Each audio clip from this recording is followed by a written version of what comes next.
Hello my dear students.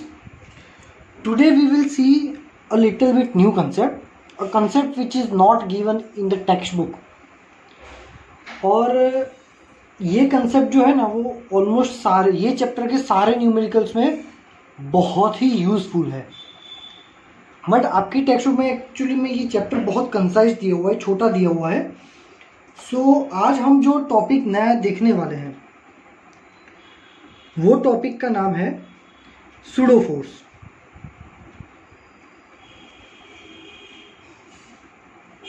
Where P is silent. उसका दूसरा नाम है फिक्शिशियस फोर्स. मतलब ऐसे फोर्स जो वर्चुअल है, रियल नहीं है, हम उसे फील कर सकते हैं बट एक्चुअली में ऐसे कोई फोर्सेस है नहीं. तो ये फोर्स क्या है, ये कैसे डेवलप होते हैं और कौन से केस में डेवलप होते हैं, कौन से केस में डेवलप नहीं होते, ये समझते हैं. To understand that let's take a case, a routine case. A bus. Right now the bus has a zero velocity, means my bus is in rest position. Sorry. Now you are sitting, you are in the bus, you are seated in the bus. ठीक है. अब ये case में बस rest position में है. Obviously तुम्हारी position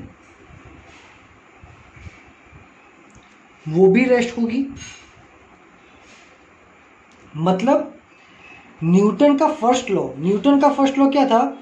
if there is a no external force you will not change your position. अगर एक्सटर्नल फोर्स नहीं है तो आप अपनी पोजीशन चेंज नहीं करोगे. ऑब्वियस चीज है कि यहां पे एक्सटर्नल फोर्स जीरो है और आपकी पोजीशन जो रेस्ट है वो रेस्ट ही रहेगी. मतलब नॉट चेंजिंग योर पोजीशन.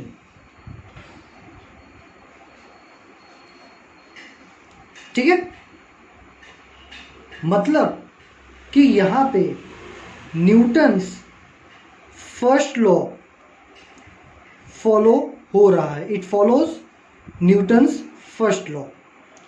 पे न्यूटन फर्स्ट लॉ में क्या बोला था कि अगर आप पे कोई एक्सटर्नल फोर्स नहीं लगा रहा है तो आप अपनी पोजीशन चेंज नहीं करोगे. आप पहले भी रेस्ट पोजीशन में थे और 2 मिनट बाद भी रेस्ट पोजीशन में ही रहोगे. मतलब आपकी पोजीशन चेंज नहीं हो रही है. फोर्स जीरो, पोजीशन चेंज नहीं हो रही है. ठीक है. मतलब फर्स्ट लॉ हमारा फॉलो हो रहा है. अब मान लो कि ये जो बस है, ये बस ने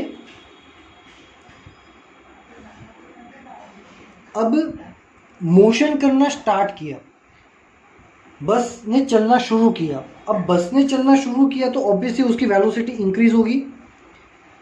velocity is increasing, velocity is increasing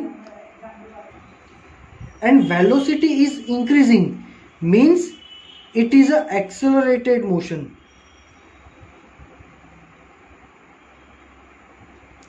क्या हो गया ये? Accelerated motion.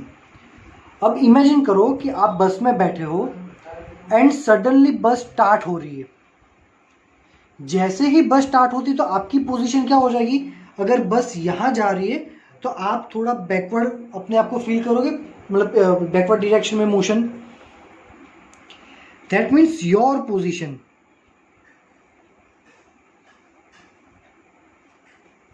not rest but moving back side. तो according to Newton's first law कि एक्सटर्नल फोर्स है तो ही ऑब्जेक्ट अपनी पोजीशन चेंज करेगा. यहाँ पे एक्सटर्नल फोर्स ऑब्वियसली जीरो है. आप पीछे चले तो गए, पर आपको किसी ने धक्का मारा, आपने देखा कि आपको किसी ने धक्का मारा? नहीं। No one is applying force on to you means external force तो जीरो है। Then also moving back side मतलब आपकी पोजीशन चेंजिंग हो रही है।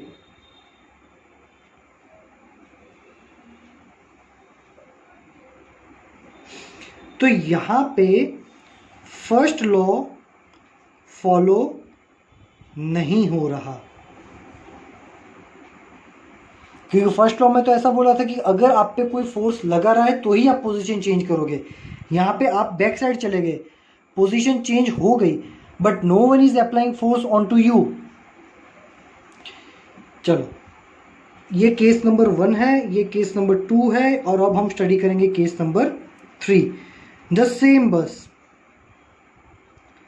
अब ये बस हाईवे पे आ गई, means now velocity is constant. ठीक है, मतलब एक्सेलरेशन क्या हो गया? जीरो। यहां पर भी रेस्ट पोजीशन थी, मतलब एक्सेलरेशन क्या था? जीरो। तो अगर बस कांस्टेंट स्पीड से जा रही है तो आपकी पोजीशन क्या होगी भाई? तो आपकी पोजीशन ऑब्वियसली रेस्ट वाली ही रहेगी। तो यहां पे क्या न्यूटन्स फर्स्ट लॉ फॉलो हो रहा है? हाँ, क्योंकि न्यूटन फर्स्ट लॉ में क्या बोला था कि अगर कोई फोर्स नहीं लगा रहा है तो आप अपनी पोजीशन चेंज नहीं करोगे। Yes, you are not changing. बस अगर 2 घंटे तक 60 की स्पीड से कांस्टेंट जाएगी तो आप आगे या पीछे नहीं जाओगे। रेडी? सो यहां पे फर्स्ट लॉ फॉलो हो रहा है। अब फोर्थ केस, सेम बस अपनी डेस्टिनेशन पे पहुंच गई, आप यहां बैठे हो और अब वो ब्रेक अप्लाई कर रही है। ब्रेक अप्लाई कर रहा है तो मतलब वेलोसिटी डिक्रीजिंग, मतलब रिटार्डेशन। रिटार्डेशन मतलब काइंड ऑफ एक्सेलरेशन ही हुआ ना। सो रिटार्डेशन है, तो आपकी पोजीशन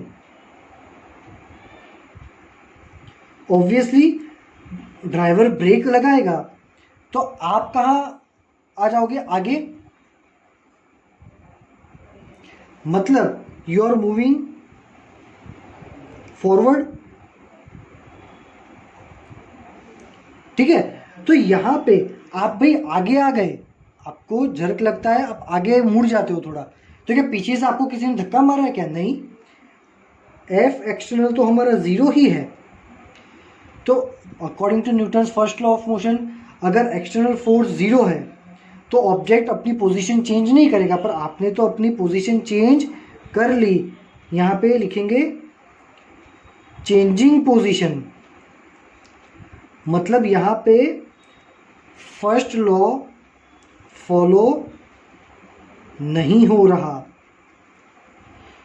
तो न्यूटन ने भाई हमें रूल तो दे दिया, बट उसमें इतना पता चला कि भी 2 केस ऐसे हैं कि जिसमें आपकी पोजीशन रेस्ट है, और 2 ऐसे हैं कि जिसमें आपकी एक्सेलरेटेड मोशन है। देख, मतलब ये 2 ऐसे केस है कि जिसमें एक्सेलरेशन जीरो है, और ये 2 केस ऐसे है कि जिसमें एक्सेलरेशन है।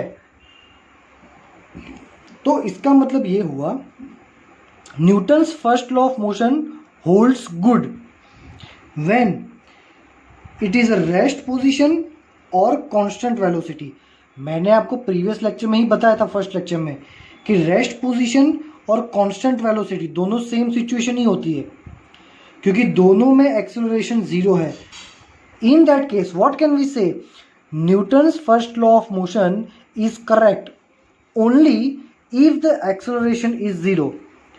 तो ये गलत है। न्यूटन का लॉ हमने जब पढ़ा तो टेक्स्ट बुक पूरी पढ़ी, लाइन टू लाइन पढ़ा, पर ऐसा कहीं नहीं लिखा है कि भाई जहां पे एक्सेलरेशन जीरो है सिर्फ उसी के लिए सही है। तो अब न्यूटन का लॉ गलत नहीं है, पूरी तरह से 100% सही है। तो ये वाली मोशन और ये वाली मोशन में क्यों फॉलो नहीं हो रहा? तो उसका रीज़न ये है कि हमें ये सूडो फोर्स या फिर फिक्शियस फोर्स के बारे में नहीं पता, virtual force.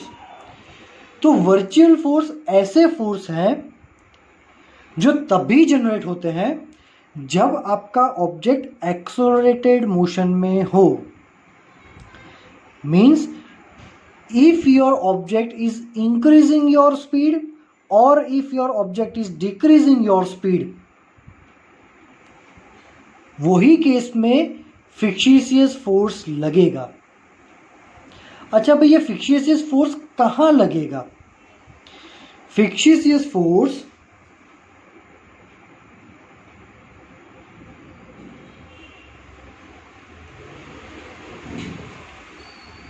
always acts opposite to the motion of object। देखो, बस ने अब पिकअप ली, स्टार्ट किया मोशन करना, बस यहाँ पे गई, ये डायरेक्शन में उसने पिकअप ले लिया, तो आपको जर्क कहाँ लगा? पीछे। मतलब पीछे आप गए, उसके लिए रिस्पॉन्सिबल है ये फिक्शियस फोर्स। तो अब न्यूटन का फर्स्ट लॉ करेक्ट हो गया। There must be a external force if object is changing a position. आपने पोजीशन चेंज की तो एक्सटर्नल फोर्स होगा ही होगा। वो एक्सटर्नल फोर्स है हमारा फिक्शियस फोर्स। भाई, ये फिक्शियस फोर्स कौन सी डायरेक्शन में लगता है? ऑब्जेक्ट के मोशन की ऑपोजिट डायरेक्शन में। ठीक है भाई, कितना लगता है? तो फिक्शियस फोर्स का फॉर्मूला होता है ऑलवेज ma जितना। कितना होता है? ma जितना। तो आप ये पीछे आपको जर्क लगा ना, तो कितने फोर्स से जर्क लगा था? m into a, where m मतलब आपका मास और a मतलब ये बस का एक्सेलरेशन। यहां पे बस ने ब्रेक लगा दी, आप आगे आ गए, जर्क आगे लगा, आपको ब्रेक लगेगी तो कहाँ जाओगे आप? आगे। मतलब कि सूडो फोर्स या फिक्शियस फोर्स आगे की डायरेक्शन में लगा। कितना? ma जितना लगा। रेडी? सो आई होप कि आपको सूडो फोर्स समझ में आया होगा। ये कंसेप्ट एक्सट्रीमली इंपॉर्टेंट है। अगर ये नहीं समझोगे तो एक भी न्यूमेरिकल आप सॉल्व नहीं कर पाओगे। सो सूडो फोर्स कब जनरेट होता है? When there is a accelerated motion और retardation motion. Means kind of acceleration होगा तो ही सूडो फोर्स जनरेट होगा। कौन सी डायरेक्शन में? ऑब्जेक्ट के मोशन के ऑपोजिट डायरेक्शन में। कितना होगा? Always F is equal to ma जितना ही होगा। बुक में, टेक्स्ट बुक में आपको ये कंसेप्ट कहीं पर भी नहीं दिया होगा।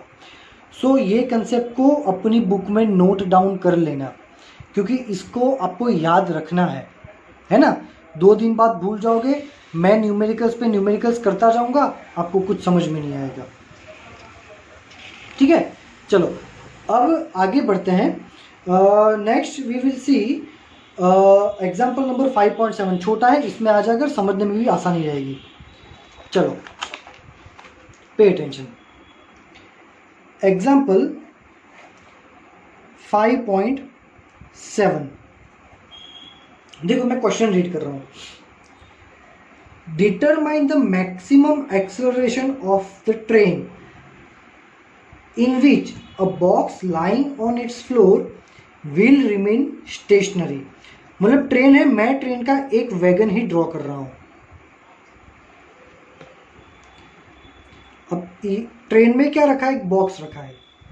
ऑब्वियसली हमको पता है कि भाई कोई भी वैगन हो या बस में ऐसे बॉक्स रखा हो और बस या ट्रेन जो भी हो वो सडनली स्पीड पकड़ेगी तो आपका बॉक्स पीछे आ जाएगा।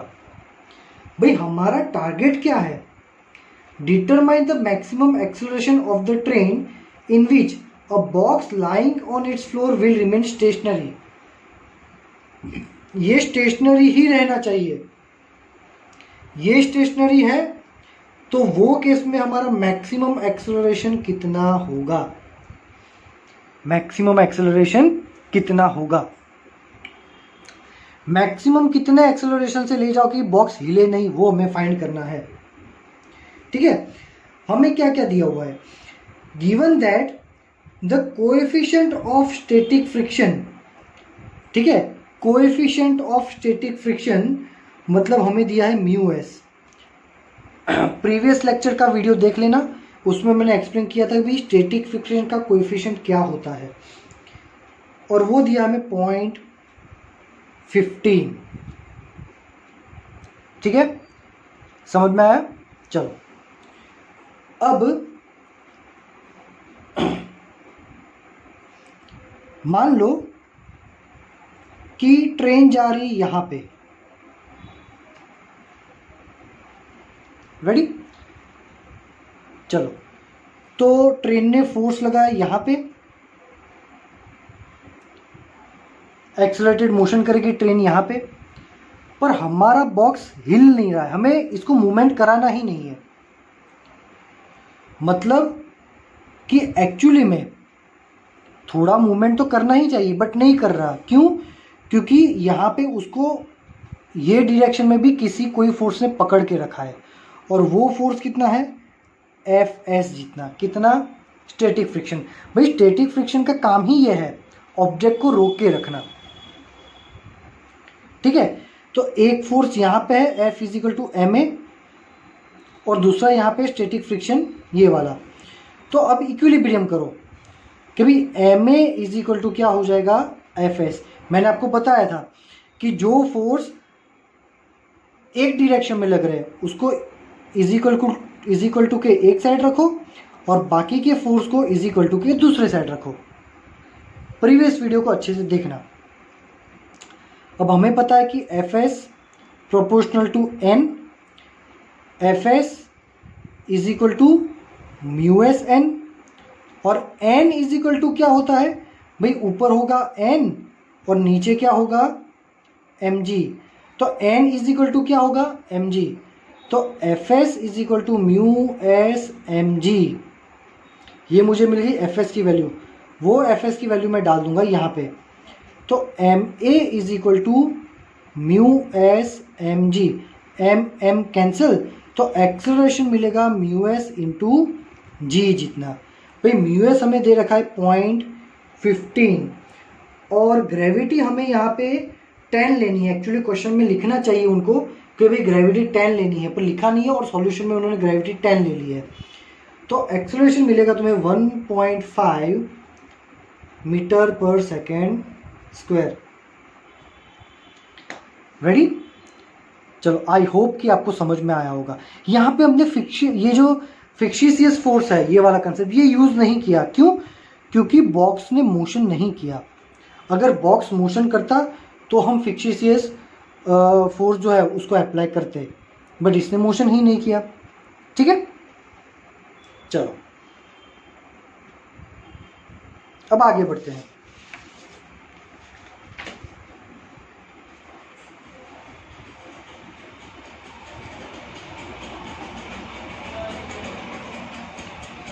नेक्स्ट है example 5.8। Pay attention, see figure 5.11। A mass of 4 kilogram rest on a horizontal plane. अभी देखो, मैं आपको अच्छे से एक्सप्लेन करता हूं कि एक ऑब्जेक्ट है, उसका मास है m is equal to 4 kilogram, और अकॉर्डिंग टू क्वेश्चन वो एक ऐसे हॉरिजॉन्टल प्लेन में ऐसे बैठा हुआ है। The plane is gradually inclined until at an angle theta is equal to 15 degree. मतलब क्या हो रहा है कि ये जो प्लेन है ना, वो धीरे धीरे अब ऐसे इंक्लाइन हो रहा है, मतलब ढलान वाला हो रहा है। धीरे धीरे धीरे धीरे धीरे करके उसका ढलान हो रहा है। Gradually inclined until the angle theta is equal to 15 with the horizontal and the mass just began to slide। मतलब हॉरिजॉन्टल के साथ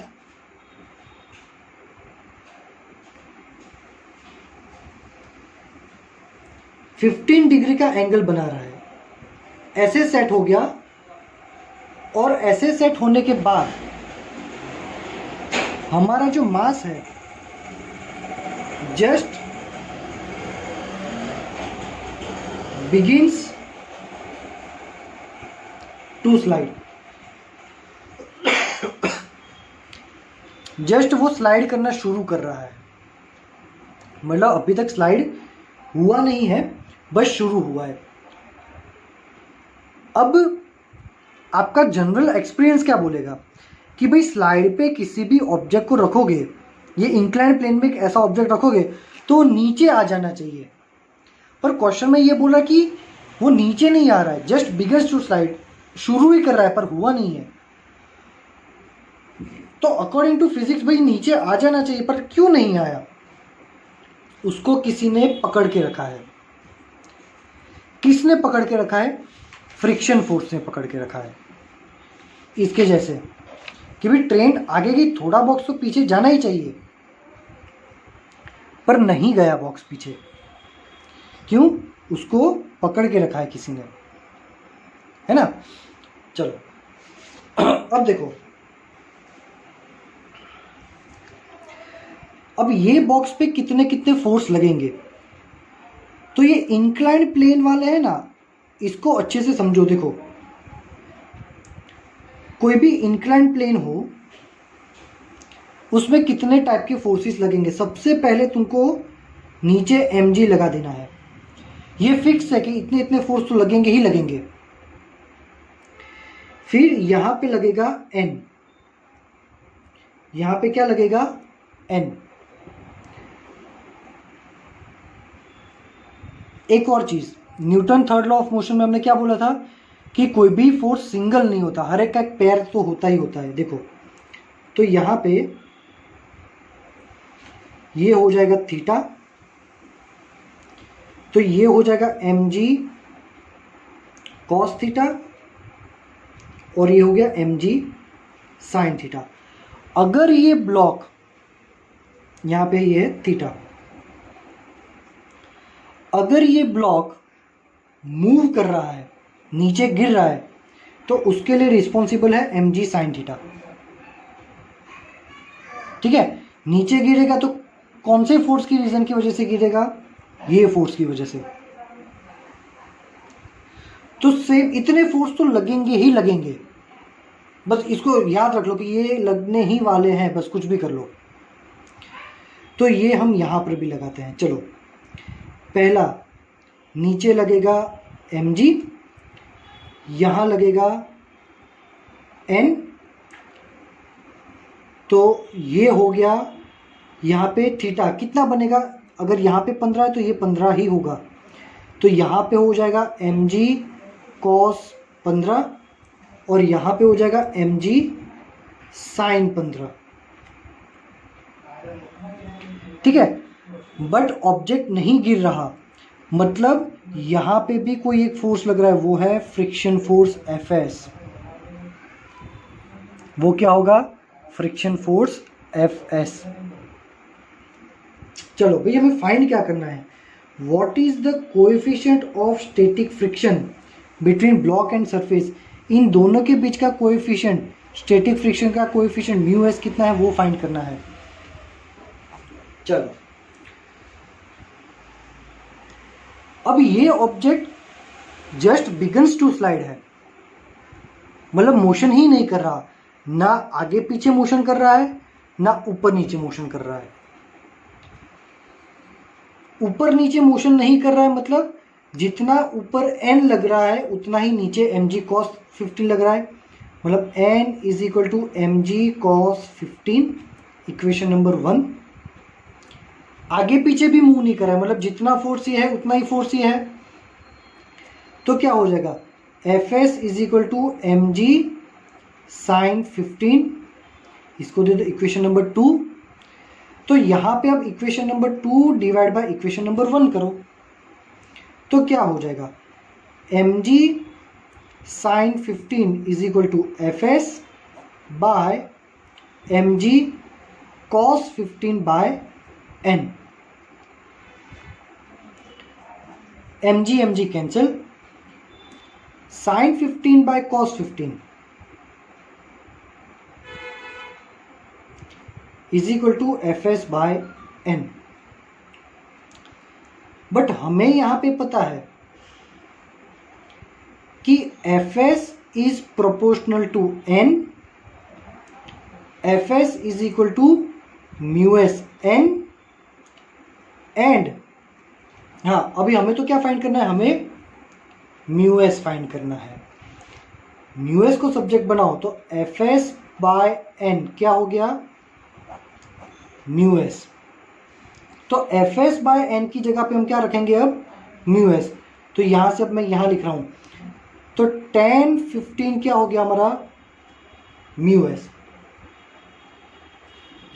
मतलब हमें फाइंड क्या करना था, हमें तो फाइंड करना था ये μs, ठीक है। तो वो μs की वैल्यू क्या हो गई, tan 15। टेक्स्ट बुक के पीछे नेचुरल टेंजेंट्स दिया हुआ है, वो लॉग टेबल मैंने आपको बोला था, लॉग टेबल में से नेचुरल टेंजेंट्स देखो, नेचुरल टेंजेंट्स में से tan 15 की वैल्यू देखोगे तो tan 15 होगा 0.27। तो ये ब्लॉक और ये सरफेस के बीच का कोएफिशिएंट, ये ब्लॉक और सरफेस के बीच का कोएफिशिएंट ये है हमारा 0.27। ठीक है, चलो अब एक और चीज देखो,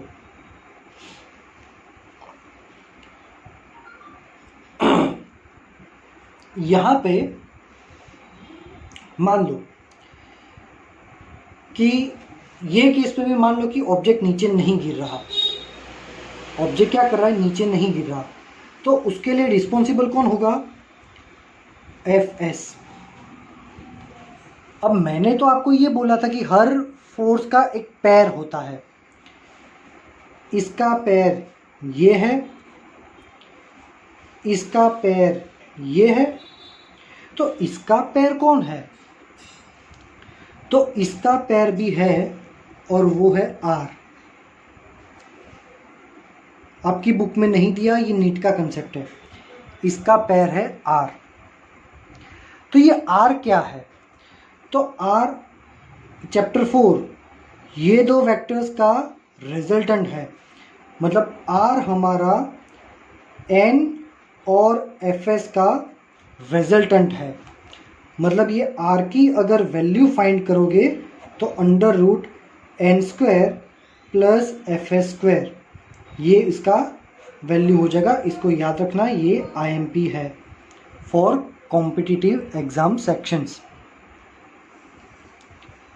ठीक है, चलो तो आज के लेक्चर में यहीं तक रखते हैं। ये कंसेप्ट अच्छे से समझना, इसको लिखना अच्छे से, सेल्फ प्रैक्टिस भी करना है ना। सेल्फ प्रैक्टिस करोगे तो ही होगा।